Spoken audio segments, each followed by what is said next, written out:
Will everyone please join me in Gassho and repeat the Nembutsu with me. Namo Amida Butsu. Namo Amida Butsu. Namo Amida Butsu. Namo Amida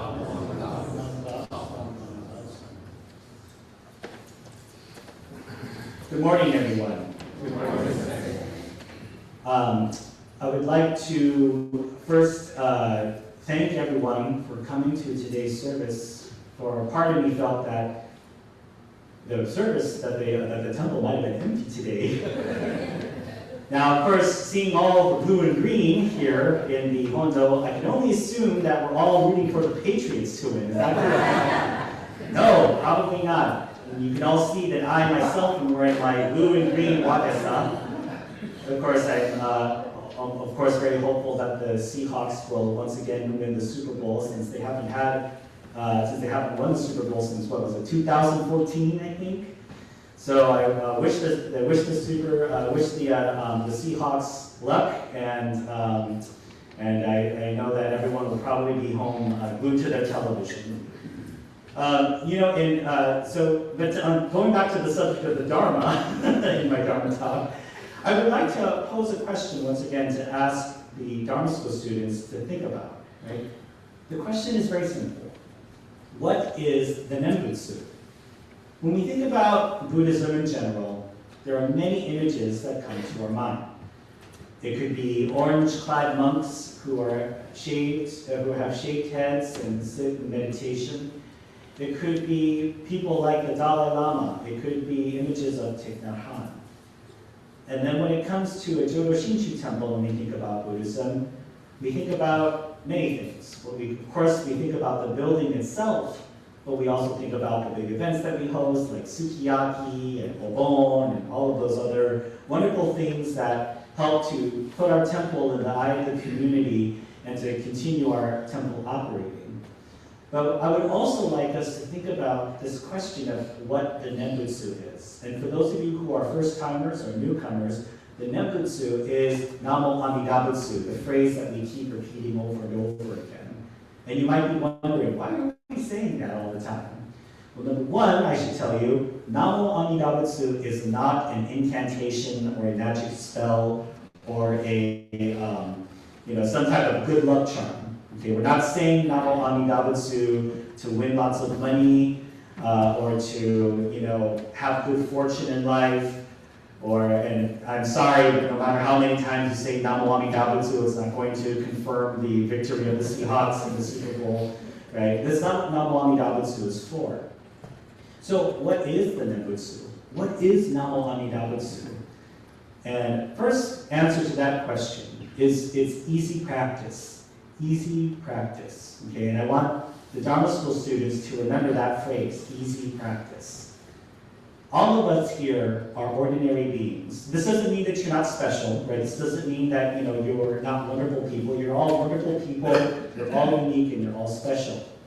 What this means is that we're not enlightened. We are not fully awakened Buddhas just yet. We are, ordinary people who are prone to make mistakes from time to time. And the reason that we have Namo Amida Butsu is for the fact that we are ordinary people, okay? And there's nothing wrong with being ordinary people, right? We're not doomed to failure. We are not like seen as these horrible people, right? We are just seen as unenlightened. And this is a reality of things. So for us ordinary people, that's what the Nembutsu is for. Namo Amida Butsu is for ordinary people. And it allows us to take part in practicing or partaking in Buddhism and being benefited by the teachings without having to do hard, strenuous practices. Lots of times when we think about Buddhist practices, we think about hard practices like fasting or sitting in meditation for hours or memorizing countless upon countless of sutras, having to do other hard practices like going into the towns begging, right? So for those Theravada monks from Thailand, they have to wake up early in the morning and they have to walk into town with a begging bowl to receive food from the villagers. And this practice is still done today because they need the reliance upon the villagers in order to eat. And also these Thai monks are not allowed to eat after noon. So as soon as noon hits, no more eating until the next day. So they have to get into town, take in as much food as possible, and get back to their monastery and consume the food in order to sustain them for the next day. Now, by choice, I don't think many of us are able to live that way, right? Now, of course, don't get me wrong, there are those who are less fortunate and who are many of our unhoused neighbors may have to live that way. And even for them, the Nembutsu is a way to partake in the practice, right? So for ordinary people, Namo Amida Butsu is a way to engage with Buddhism without having to do all of these hard practices. Now, I will say this too. We should not think of the Nembutsu as a golden ticket to be lazy either, okay? So for those, especially, this is a call to the Dharma school students, right? Saying Namo Amida Butsu doesn't get you out of doing your chores at home. Saying Namo Amida Butsu is not a way to get you out of doing your homework assignments. Saying Namo Amida Butsu doesn't absolve you of taking responsibility of things you might make mistakes on, okay? That is not what Namo Amida Butsu is for. If anything, Namo Amida Butsu is there to recognize and be okay with the imperfections that we may all have, right? Again, it doesn't absolve us of responsibility, but it acknowledges, yeah, I'm not perfect. I could do better. I should try to do better. And and thankfully there is a Buddha who is there to help guide me, and that Buddha is Amida Buddha. So the other thing about Namo Amida Butsu, it's a recognition of Amida Buddha, who accepts all sentient beings as they are for who they are. When we think about non-discrimination, it's very easy for us to think about non-discrimination in an intellectual way. Yes, we all know that discrimination is wrong. We all know that judging someone based on the color of their skin, their sexual orientation, their gender identity, we all know that this is immoral and bad behavior and immoral things, right? But are we as human beings fully able to see all sentient beings as the same or as one? It's not, I can say I don't. I can freely admit that I don't. Because, as some of you may know, I have a son on the way, and I'm sorry, but my love for my son is going to be very different than my love for for many members of the Sangha, right? That's just human nature. That's just who we are. And yet there is Amida Buddha who accepts all sentient beings as they are, realizing that we as human beings are not fully capable of doing that. And you know what? To live in a functional society, we shouldn't, we shouldn't, go beyond what our limitations are. Again, this doesn't mean be lazy and be entitled or, commit harmful acts or be selfish or be stingy with things, right? But it also means that we acknowledge our humanness. We acknowledge our shortcomings. Namo Amida Butsu is there to help guide us, definitely in life, to do better. This doesn't mean that, again, this is kind of like on a very thin white line of a razor's edge of the path that we walk. We're not horrible people who are doomed to fail. But also, we are not these, heavenly saints who never think in a selfish manner. We are somewhere in between. We are very much human. As humans, we are capable of doing wonderful, harmonious things, but we're also capable of harming one another and harming the world in irreversible ways as well. And as we've seen on the news, this has definitely happened. But I also like to think that there is a recognition amongst humanity of our oneness and togetherness. As you all know, besides the Super Bowl that's happening today, the Olympics are currently happening as well. And I think the Olympics, even though there's controversy to the Olympics themselves to a large degree because of all the money that goes into hosting these events, it also represents something, I think, that can show harmony within the world. Yes, we're competing, but we're doing so through sports.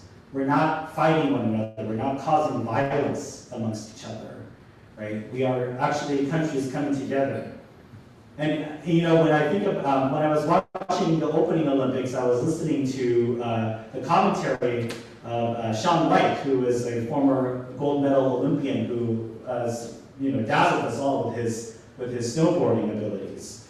But he talked about all of these, when all of these other countries were coming onto the stage, right, when they were doing the March of the Countries, he was talking about the many people from those countries that he was friends with. You know, these are people that he competes with, of course, but he has huge amounts of respect for them. And he actually talks about all of these. I was very amazed at how many people he knew from all of these different countries, realizing that it's the sport that is, that is the camaraderie that brings them together. It's not what divides them. So I like to also think that humanity is capable of great kindness and compassion, right? But when we think about ultimate compassion, ultimate wisdom, that comes from Amida Buddha's acknowledgement of who we are. And when we can acknowledge who we are as human beings, this is where Namo Amida Butsu comes into play. So Dharma School students, many of you are seniors and you're ready to start thinking about going off to college and going out in the world and being outside of your parents' protection and outside of their supervision, right? Then and only then you realize that you are responsible for your own actions. You are responsible for how you conduct yourself. You are responsible for the consequences that comes from transgressions or the rewards that come from hard work and study. Right? These are the things that we acknowledge. But at the end of the day, whether we succeed or whether we fail, the Nembutsu is continuously giving us access to the Dharma. I never want you to forget that, because Amida Buddha's wisdom and compassion is specifically for you, specifically for me. All sentient beings who are imperfect. Whether we fail and we mess up or we hurt someone by accident, we say Namo Amida Butsu to acknowledge our humanness and to do our best to make amends for that situation. Whether we succeed and we do a lot of hard work and study, we say Namo Amida Butsu in recognition of the fact that we didn't get here alone. Yes, you did a lot of hard work and you did study, which you should, but who took the time to teach you? Who took the time to help you along the way? Who gave you a wonderful community to guide you, right? To nurture you along the way? I don't want any of our Dharma School students to come out of their college experience or their high school experience thinking I did this all on my own and I did this by myself. If there's one thing that Buddhism teaches us, it is that interdependence is an ultimate reality. That your life is not only just your life. And this is also what Namo Amida Butsu acknowledges. And that's what Namo Amida Butsu is. So this is what I want all of our Dharma School students to remember as they continue to look forward to their graduation and thinking about their college experience and everything. Yes, there's a lot of freedom, right? There's a lot of things that, there's a lot of, freedom, there's a lot of, you don't have to worry about curfews as much or bedtimes, right? But there's also more responsibility that's taken too. And Namo Amida Butsu is there to assist you along the way. So never forget what the Nembutsu is. It is an acknowledgement of our humanity, and it's an acknowledgement of the continuous working of wisdom and compassion, purely for our benefit and knowledge. Please join me in Gassho. Namo Amida Butsu. Namo Amida Butsu. Namo Amida Butsu. Namo.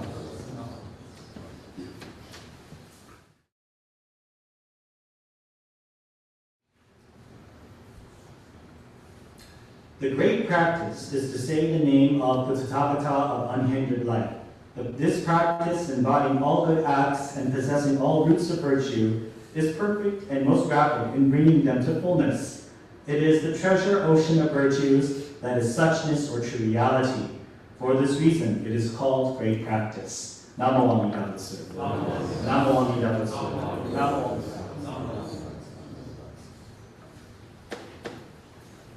Good morning again, everyone. Good morning. I'll do my best to keep my Dharma talk on the shorter side because I know how much all of you are eager to get home and prepare for your Super Bowl parties. Maybe some of you have forgotten to go to Costco, although why would you go to Costco now? I mean, actually, Reverend Cindy and I went to Costco, I think on Wednesday, and we went during the because Reverend Cindy has executive membership, so we were able to go in an hour early, and it was still like a line outside Costco like Disneyland. I was like, okay, so obviously people are really starting to prepare for their Super Bowl parties. It's a wonderful time to get together and to cheer or to share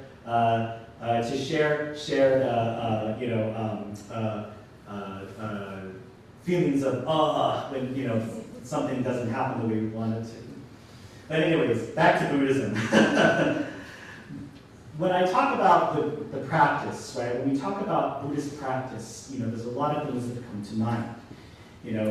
Good acts, meritorious deeds, doing prostrations, right? There's a lot of images that come to mind when we think about Buddhism. So when we think about Jodo Shinshu, it's almost as if that our secular Buddhism is a little too simple sometimes. We think, this can't be it. Just saying Namo Amida Butsu, that's all you guys do. And I'm like, well, we do other things too. I mean, we chant a lot. We say, we recite sutras. We also do what's called deep listening. So one of our practices that we could say that we do is we deeply listen to the Dharma that's delivered by Shakyamuni Buddha, Shinran Shonin, or any of the 7 Pure Land Masters. But once again, why do we say Namo Amida Butsu? Many of you, all of you were here during the Dharma School Dharma talk, and it's definitely all of those things I said. But one of the most important reasons why we say Namo Amida Butsu is because we also acknowledge that we are all going to be born in the Pure Land after we die. Now, for those of you who are newcomers, let me just remind you about something. Pure Land is not a heaven. It's not like a Sandals beach resort you get to be born into after you die. You get to live in pleasure forever. The traditional understanding of a Pure Land, actually, is that it is a perfect monastery where you can do the utmost important Buddhist practices without any of the hindrances of the world that we live in right here and now. So for all of us, right, we have things that we have to worry about. We have bills. We have appointments that we have to make. We have people who we're responsible for. We have all of these things that we have to take care of in our regular society that that we're responsible for.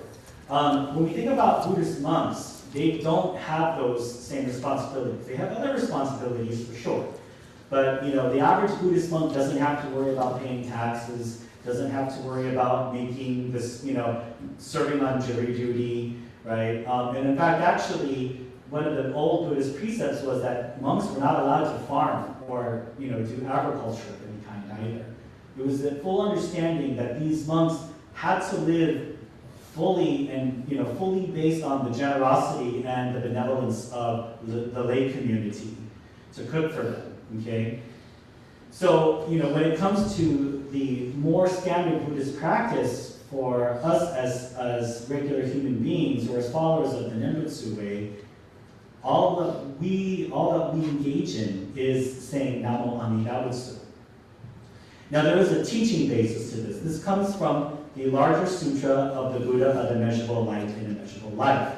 This is a sermon, or I don't like to use that word too much, but this is a Dharma talk that was given by Shakyamuni Buddha. Okay? And he did this to give humanity a practical and pragmatic teaching that will last until the future. So we are in the year of 2026 now. The Buddha was in existence 500 years before Christ. And so when we think about how much time has passed in between then and now, the Nembutsu, saying Namo Amida Butsu, has survived to this day. So when we think about profundity or the depth of that teaching, I can only say that something that simple is definitely still profound and deep. Now, this isn't to, again, bash or to discriminate or throw shade at any of the other Buddhist schools out there. They are all wonderful, and they all provide wonderful teachings and wonderful practices. And I think that, I've read books by Thich Nhat Hanh and the Dalai Lama before, and they share wonderful words of wisdom. But for me in particular, I know what my limitations are. I know what I am capable of doing, what I'm not capable of doing. Not that I'm lazy, right, or that I am, don't try, but I realize that what really puts my heart at ease is that there is a teaching specifically meant for me, specifically meant for an ordinary person. And that is what the teaching of Nembutsu is, right? Once again, putting our hands together and saying Namo Amida Butsu is not this magical act. It's not this thing that grants you, clearance to do whatever you want. It's not a magical spell that grants you fortune. And again, it's not, no matter how many times you say it, it's not going to guarantee the victory of the Seahawks today, right? The Nembutsu is here to once again remind us and for us to acknowledge Amida Buddha's wisdom and compassion. So who is Amida Buddha? For those of you who are newcomers, Amida Buddha is the Buddha who is sitting right there, or standing right in the center of our shrine. That is not the historical Buddha. Amida Buddha is a cosmic Buddha that is, outside of our own space-time continuum. This Buddha, Shakyamuni Buddha, or Prince Siddhartha, or Siddhartha Gautama, is depicted on this wall here. This is the Buddha of this world who was awakened under the Bodhi tree and gave us the teachings of the Dharma. All right. Amida Buddha was told, as a story or as a sutra that is told by Shakyamuni Buddha to give us a continuance after he died. So we also have to remember, Shakyamuni Buddha did not live forever. Shakyamuni Buddha, also like us, passed away and left this world in his human form. But he also reminded us that there are many Buddhas out there, that there are many Buddhas there for our benefit.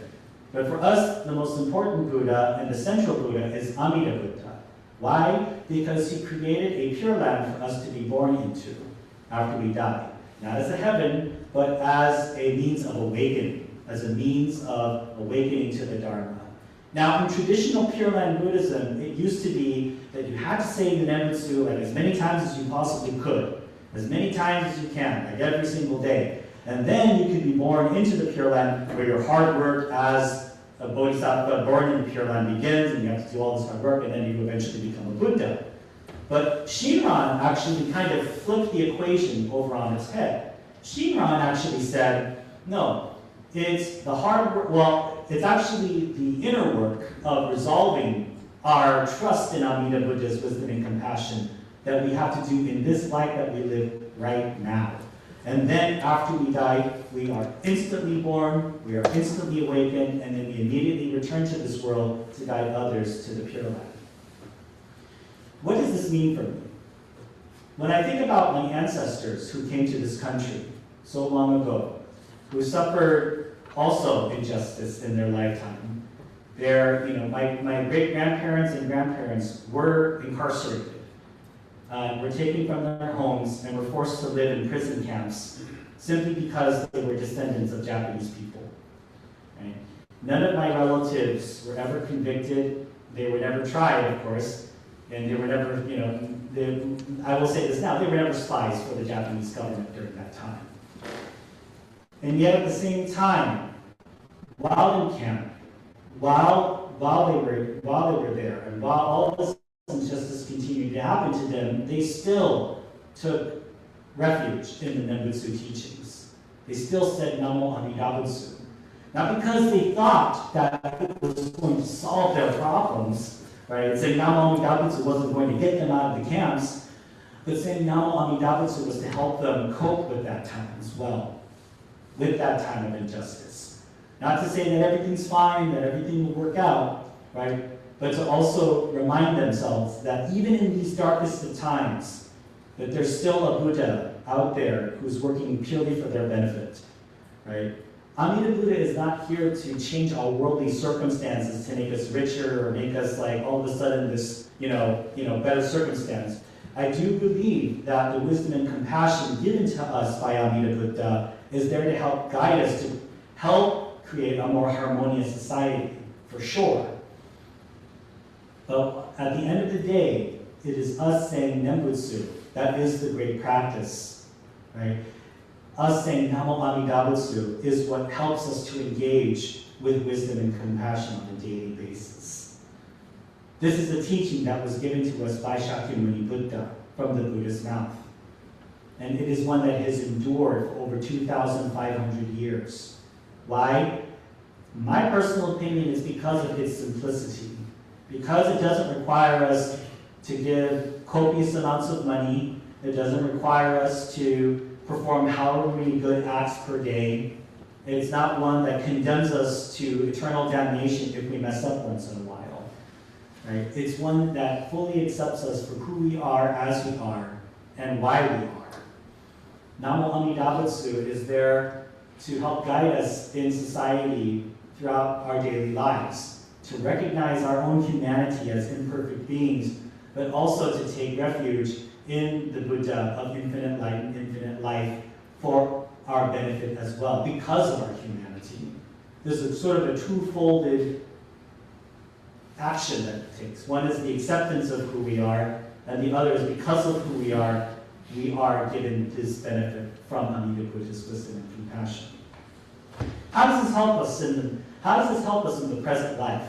How does this help us, with our situation? All of these things sound wonderful and good, on paper, right? All of these things sound wonderful and good, but ultimately it's us who determines how we act and how we conduct ourselves when we go outside of the temple doors.